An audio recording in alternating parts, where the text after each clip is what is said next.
Namesake Chapter 27. Yuri's constellation was invisible in the dark. I stood on the railing at the bow of the ship, watching the moonlight on the surface of the sea. Even from above, I could feel them, the soft songs of the gemstones hidden in the reef below. The chain of islands was famous, supplying a major portion of the stones that made up the gem trade in the unnamed sea and the Narrows alike. From above, their crests looked like a tangle of veins, pulsing with a steady heartbeat. The clang of metal rang out, and I turned to see Koi at the stern, slinging his belt over his shoulder. He'd slept through the hours it had taken to get to Yuri's constellation, and the moment he woke, the crew's eyes were on him. He pretended not to notice as he came down the steps to the main deck. The dredging tools I'd had Seamus track down for him gleamed in his hands as he slid them into the belt one at a time. We would be dredging from sunrise to sunset without a chance to have picks sharpened or broken mallets repaired on shore. Hamish had purchased more than enough tools to last all three of us. Koi fit the belt around his hips and tightened the buckle, absently, his eyes on the water. Looks tame enough. Yeah, I nodded. He was talking about the currents, and I'd thought the same. The tides were meticulously documented on the charts Holland had given us, and we dealt with far more unpredictable water on Jabal. "You're going to tell me what I'm looking for down there?" he asked. I'd been dreading this moment. In fact, I'd been sure that if I told Koi the truth at the tavern, that he wouldn't have even ever stepped foot on the Marigold. I pulled Holland's ship's logs from inside my jacket and slipped the parchment from under the leather cover. Koi plucked it from my fingers, unfolding it. His eyes narrowed as they moved over the diagram. "Midnight," he scoffed. "You're even more insane than I thought." I ignored the insult. "Opaque blackstone, violent inclusions, that's all you need to know." Good thing you paid me in advance. He handed me the parchment. Arster came up from below decks with 2 steaming clay cups, and I jumped down from the railing to meet him. He set one into my hands, and the bitter scent of strong black tea rose to meet me. I took a sip, wincing. "Better keep them coming." "I figured as much," he smirked. Paj untied one of the baskets from the railing on the quarterdeck and tossed it down to Hamish, who was stacking them. He glanced at me over his shoulder, eyeing the cup. Of everyone on board, Paj would be the most difficult to make peace with. His love and his hate seemed to be intrinsically tied together, with little in between. "What did Henrik mean when he said that Paj was your benefactor?" I asked, taking another sip. Oster leaned onto the railing beside me, lowering his voice so that Paj couldn't hear. "I met Paj down on the docks while I was working for a job for Henrik. Paj was crewing as a deckhand for a mid-level trader, coming and going from Bastion nearly every week. He swirled the tea in his cup. Not a month had gone by before I started waiting for his ship at the harbor. Even in the dark, I could see him blushing. And not long after, Paj started putting together that I worked for the Roths, when things got..." He trailed off, glancing over his shoulder. "Henrik found out about us, and he didn't approve. We were together for maybe a year when I almost got my throat cut stealing inventory from a rye merchant for my uncle. Paj had told me before that he wanted me to cut ties with my family, but he hadn't drawn a line in the sand. Not until then. He came and found me one night before he left port, and he asked me to leave Bastion and the Roths behind. If I didn't, we were done." You had to choose between him and your family. That's right. Oster's eyes paled to the faintest shade of silver. Paj heard there was a sailmaker willing to pay a lot of coin to be smuggled out of Bastion, and he took the job. Nearly got himself killed, but he pulled it off. "Leo?" My voice rose. Oster smiled and answered. Leo was the sailmaker turned tailor who'd set up shop in North Fig and Saros. He'd also been the one to save the Marigold by making us a set of sails when no one else would.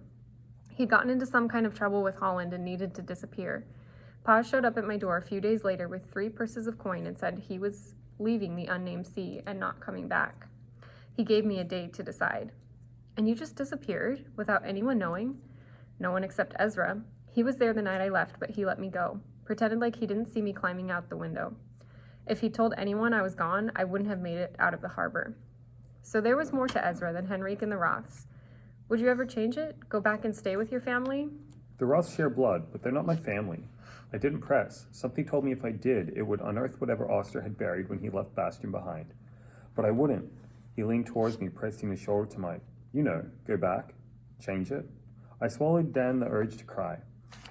He wasn't just talking about Paj or the Roths or Bastion. He was also talking about me. Oster had been the first one on the crew to trust me. Somehow, he still did. I shoved back into his shoulder with mine, not saying a word. "Ready?" West's voice sounded behind me, and I turned to see him standing before the helm, both of our belts in his hands. I handed Oster my cup before West tossed my belt into the air. I caught it, eyeing the straight line in the distance.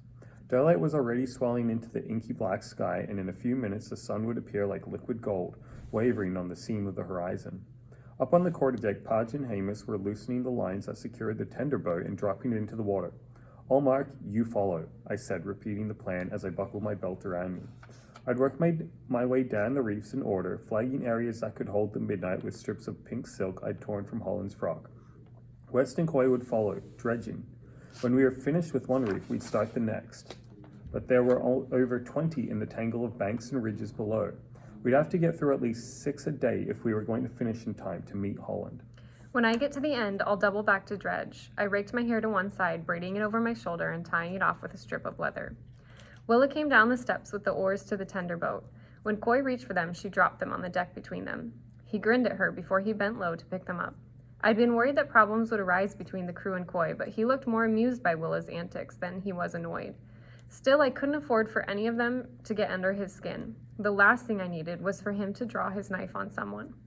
Coy climbed the railing as the glow of sunlight bled up into the sky. He stood against the wind, pulling the shirt over his head before dropping it to the deck next to Willa. She stared at it, dragging her incredulous gaze up and pinning it on him. West waited for me to climb up before he followed. We stood shoulder to shoulder, the three of us looking down at the water. "Ready?" I looked to West, then Coy. Coy answered with a nod, and West didn't answer at all, stepping off first to drop through the air and plunge into the sea. Coy and I stepped off together, and the warm wind whipped around us before we hit the water side by side. West was coming up when I opened my eyes beneath the surface, and I blinked furiously against the sting of salt before kicking after him. Already the sky was lighter, and in minutes we'd have enough visibility to start working the reef. The tender boat was floating just near the stern, and as soon as the oars hit the water beside us, we swam toward it, lifting ourselves over its side.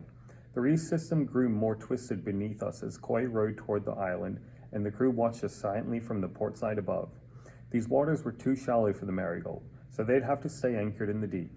When we reached the first reef on our list, West dropped anchor and jumped back at. The water was warmer in the shallows, and the buzz of gemstones was heavier. I could feel it over every inch of my skin as I took the first of a series of deep, quick breaths, working my lungs to stretch. I was already dreading the deep chill that I knew was waiting for me after hours of diving. It was the kind of cold that lingered for days. West treaded water beside me, tipping his head back to take a last sip of air into his throat before he disappeared. I did the same, sinking into the ink-blue water after him. Below, he was already kicking in the direction of the furthest edge of a reef that disappeared into the darkness.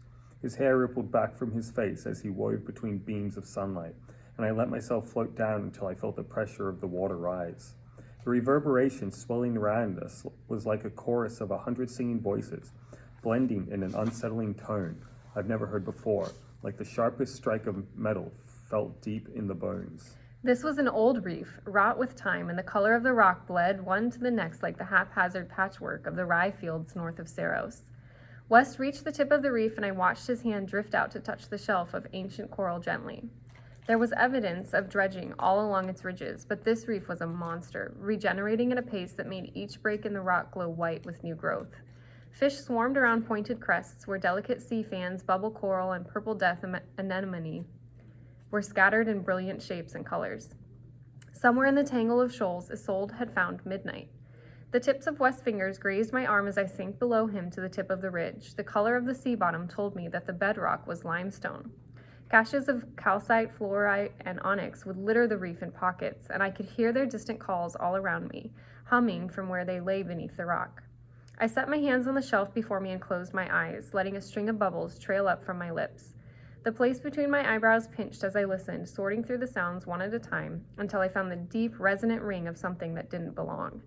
Some sort of agate? Maybe tiger's eye? I couldn't tell. My eyes opened and I swam over the ridge, trying to find it. The sound grew, more a feeling in my chest than something I could hear, and when it was so close that I felt as if it was writhing within me, I stopped, touching the bulbous piece of broken basalt that eyed me from beneath a growth of branching coral. I pulled out a strip of pink silk from my belt and tied it loosely around the frond so that its ends rippled in the pull of the current. Coy came down beside me, getting to work. He inspected the spot before he chose a pick and a chisel. When he slid his mallet free, I kicked off, making my way farther down the reef. West's shadow followed mine, and when I found another suspicious cache, I stopped, fitting myself into the corner of the ridge so I could tie another marker. West watched me, taking a pick from his belt, and when I turned to start again, he caught my hand, pulling me back through the current toward him. The edges of the silk kissed my feet as he looked up at me, and his fingers tightened around my arm. It was the first time he touched me since I'd made my deal with Holland, and I could see that he was waiting. For what? I didn't know. Wes was adrift, lost, without the anchor of the crew and the ship. The guilt of knowing I'd been a part of that made it feel as if the air in my chest was on fire. I threaded my fingers into his and squeezed. The corner of his mouth softened, and he let me go, letting the toe of water take me over the shelf, away from him. In another moment, he was gone. I looked down as the tide carried me over the coral, watching the reef run past me until another gemstone song caught my ear, then another, and another. And when I looked back to the end of the reef where Coy and West had been, it vanished in the murky blue. It was the color of a sleeping sea, my mother would say, because the water only ever looked like that before dawn. The labyrinth of reefs held everything from black diamond to the rarest of sapphires, and most of the stories my mother had told me about dredging in the unnamed sea were born in these waters. This place had known my mother. The thought made a sinking feeling drop between my ribs as I tied another strip of silk and kicked off, letting the current take me again. She'd never told a soul where she found the midnight. What other secrets had she left here?